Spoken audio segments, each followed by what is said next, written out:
My name is Corbin. I'm presenting on behalf of my CLC group for the CSD 201 Battleship program. So let's get right into it. So to start off, we're going to start off with the main class, show you how it works, then I can explain a little bit about how we did it and our requirements, and obviously how we fulfill those requirements. Starting off with the main class that was given to us by the instructor. You can see that our battleship program and our methods were designed to place the battleships. So you can see the C is for cruiser.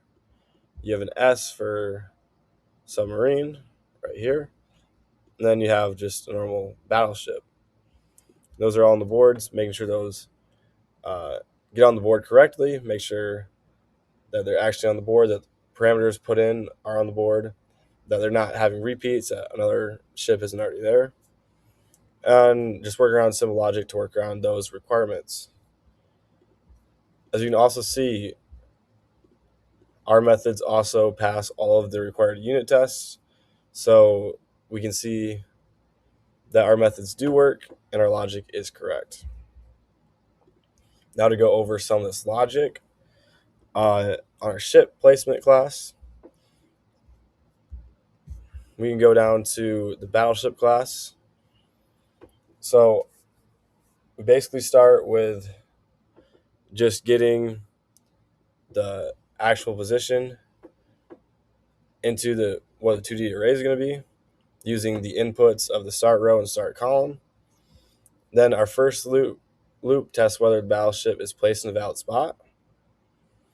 And if it is placed in a valid spot, we do not return. If it's not a valid spot, we return false right away. And then if it is placed in a valid spot, we then place that ship.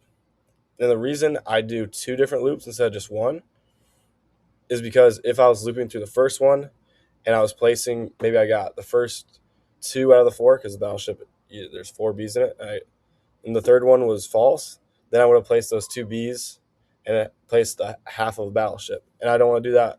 So that's why it uses two loops instead of one. And then the place submarine and place ship cruiser follow very similar logic as that one, or could have at least. But that is all I have for you today. I hope you enjoyed a little explanation. But that is our methods to fit the requirements for our ship placement in the battleship game. Thank you so much for watching.